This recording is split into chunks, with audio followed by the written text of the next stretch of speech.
qui était suivi par Thierry Morin, donc le PDG. Mais ça, je dirais, c'est pas spécifique aux achats, c'est des choses que j'ai pas inventées, que j'ai trouvées. Si on les a un petit peu adaptées, parce que on pensait que c'était pas les plus pertinents, donc c'est vraiment des choses très basiques. Je pense que pour un PDG, ça a besoin d'être basique, de parler du PDG.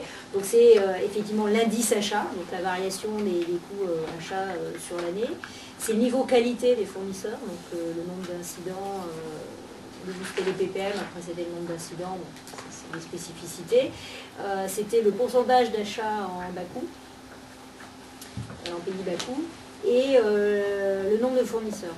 Alors, en fait, ça a varié hein, dans le temps. Je ne sais pas, Jean-Christophe ou Yves, si vous avez connu les mêmes. C'est effectivement, c'était en fait, le PDG, il avait des priorités. À un moment donné, il a dit, moi, je veux que notre groupe, il jette 70% de ses achats en bas coût en l'an 2010. Donc, on a adapté. Et sur les 4 indicateurs qui correspondaient à métier achat, je dirais au sens large, on a adapté justement les orientations stratégiques du PDG sur des indicateurs. Donc, c'était ça, les 4 indicateurs.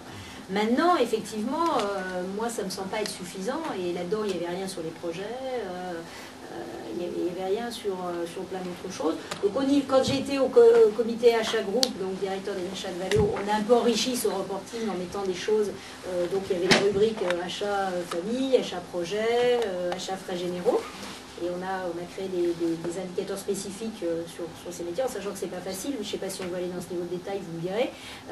Mais on a effectivement rajouté ces rubriques, parce que bon, les 4 indicateurs étaient quand même très orientés sur les coûts, le court terme et l'achat série. Et on a complété par des indicateurs achat projet et achat frais généraux. Après, moi comme DG, effectivement, les 4 indicateurs sont quand même importants, parce que c'était moi mon mode de communication avec mon propre management. Mais effectivement, dans le quotidien, pour aligner à la priorité que j'ai expliqué tout à l'heure sur les achats projets, j'ai mis en place toute une batterie d'indicateurs pour suivre la performance des achats projets. Alors, je ne sais pas si vous voulez aller dans le détail, mais il y en a qui disent oui, il y en a qui disent non. Je pense qu'en plus, il est très tard, donc il va y avoir, si vous voulez, autour du pot. Voilà, c'est ça. Je crois que dans l'organisation... Ceux qui sont intéressés, je pourrais donner plus d'éléments. On a encore 10 minutes donc, pour poser encore quelques questions.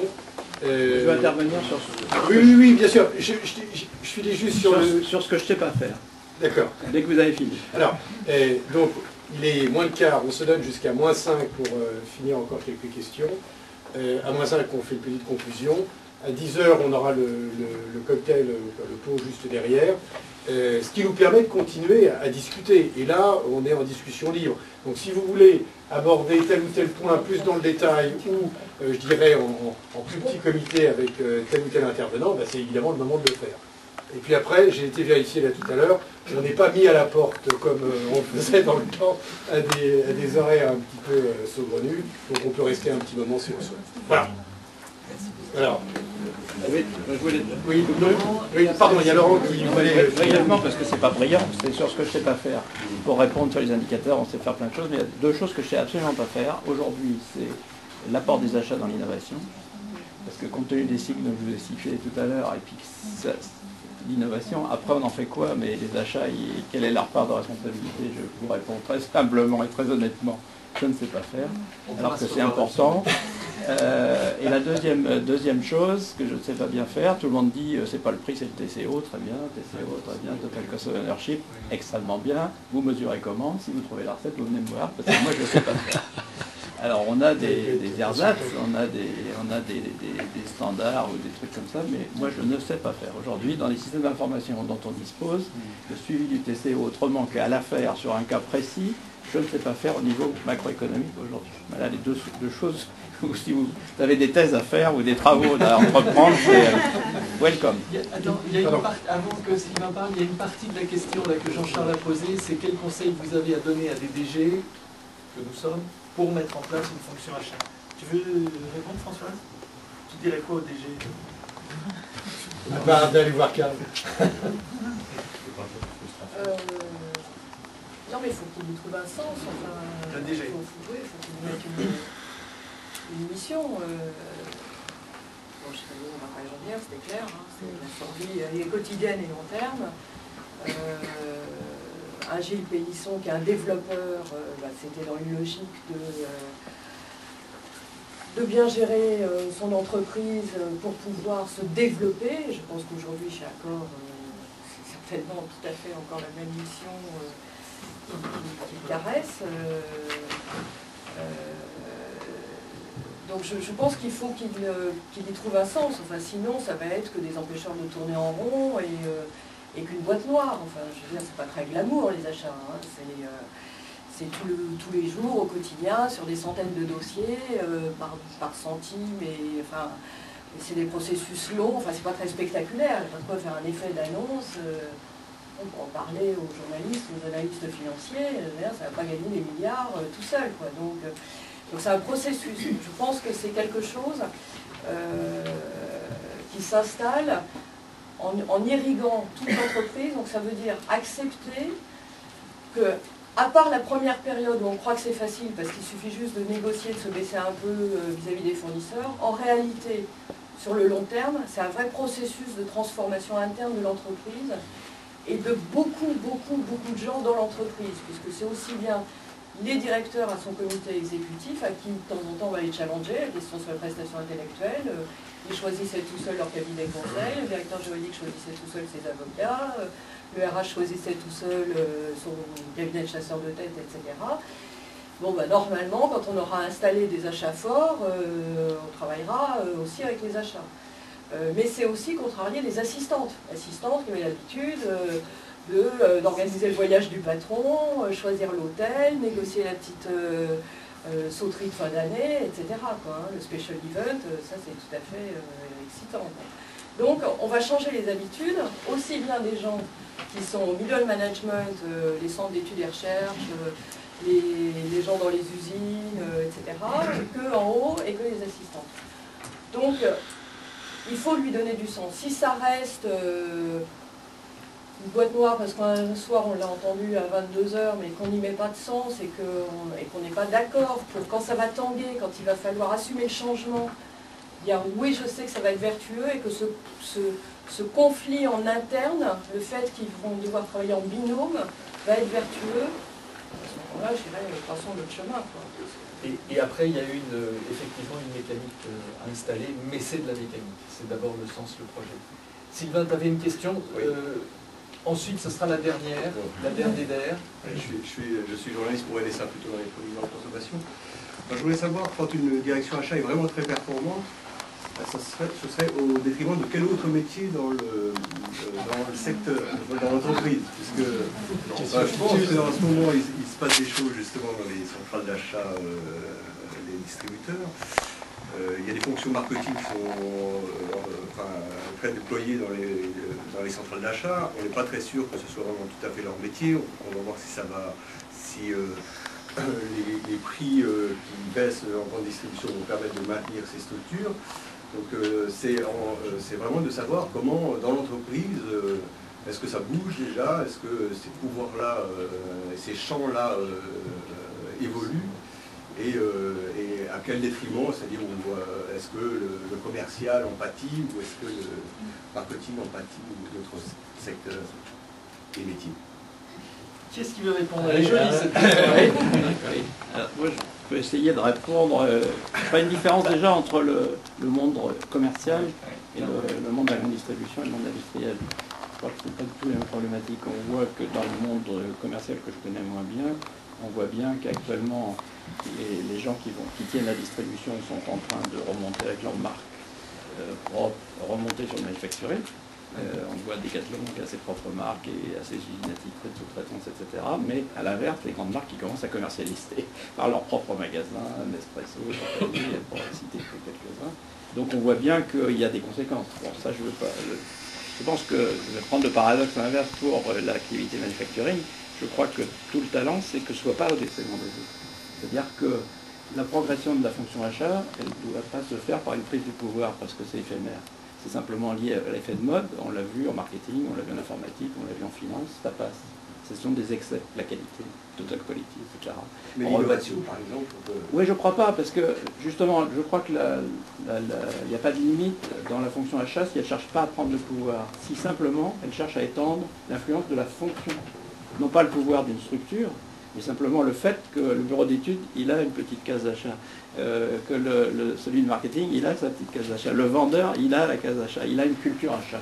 Aujourd'hui, par exemple, en finance, on voit bien qu'il y a les financiers, mais chacun, il sait faire un cash flow prévisionnel, pratiquement. C'est ça, c'est beaucoup plus la force de la finance qu'un directeur financier qui essaye de régenter tout le monde, et disant tout le monde dépend de moi, et d'ailleurs je devrais être déjà directeur général. Bon. Ce sera le sujet de prochaine... L'acheteur, pourquoi il ne suit pas au board, etc., etc. Je crois que l'influence de la fonction achat est beaucoup plus mesurée dans l'aptitude des autres fonctions à intégrer la fonction de achat, plutôt que de revendiquer un pouvoir ou le faire au détriment d'une autre fonction. Je crois que même dans la distribution, vous avez parfois des acheteurs qui... Enfin, la même personne qui chapeaute le marketing et les achats, ce qui n'est pas illogique, dans la mesure où l'offre d'un distributeur, d'un retailer, bon, c'est à partir des produits de ce qu'ils achètent. Donc il y a une cohérence et bonne entente et bonne communication, c'est un levier. Comme dans l'industrie automobile, de temps en temps, le patron du développement des véhicules chapeaute aussi les achats pour pouvoir justement... Je peux citer une anecdote, parce qu'on pense à gagner quelque chose. C'est le directeur des achats d'Autogrill qui est responsable des achats en dehors de la nourriture des restaurants d'autoroute. Et lui, il m'a dit, moi, mon métier, pour ça fait la liaison avec le côté marketing, il dit habituellement, vous arrêtez pourquoi dans une halte d'autoroute? Il y a deux grandes raisons. L'une, c'est pour habiter en essence, et l'autre, c'est parce que vous devez aller aux toilettes, tout simplement. Et il dit, moi, mon boulot, c'est d'acheter des choses qui fait que celui qui avait l'intention d'aller aux toilettes, il repart avec au moins 15 € en moyenne quand il sort du magasin de Autogrill. Voilà, donc il fait, effectivement, il fait le référencement, il fait en fonction de ce qu'il se vend. Bon, lui, bon, voilà, c'est l'amplification de la fonction achat, y compris dans la vente. Merci. Quelqu'un veut rebondir? Je suis tout à fait d'accord. Je pense que il y a eu néanmoins un risque, par exemple dans l'automobile. Je pense que quand on a donné beaucoup de pouvoir à la fonction achat avec des messages qui peut-être n'étaient pas clairs, effectivement ça s'est fait au détriment d'autre chose. Mais le système s'est très vite rééquilibré parce qu'à un moment on a dit allez, il faut aller en bas coût, et alors là effectivement on s'est mis à rentrer des fournisseurs hyper fragiles, on a fait quelques catastrophes qualité, on a été sorti de quelques marchés constructeurs, donc on a très vite compris que en fait oui, il fallait faire les choses en intelligence avec les autres fonctions, et effectivement pour un directeur général, il doit veiller à ce que les achats apportent aux autres fonctions, et comme vous avez dit, il doit veiller à ce qu'il y ait une petite case achat dans toutes les autres fonctions. C'est les deux, et donc la progression sur disons l'intégration des fournisseurs ne peut pas se faire au détriment, enfin une fonction au détriment des autres. C'est l'ensemble des fonctions qui vont permettre de bien intégrer les fournisseurs et de créer de la valeur pour l'entreprise. Il y avait une question un peu équivalente à une table ronde organisée par le DG sur les procurements, et à la fin, donc quelqu'un a posé la question, mais bon, alors vous surmontez les problèmes de ROI, etc., etc. Mais donc, est-ce qu'il y aurait un inconvénient à l'implémenter? Je ferais bien la même réponse que celle qui était sortie ce jour-là dans cette table ronde, c'était oui, ça contrarie l'opacité. Ça contrarie ceux qui veulent gérer dans leur coin tout seuls.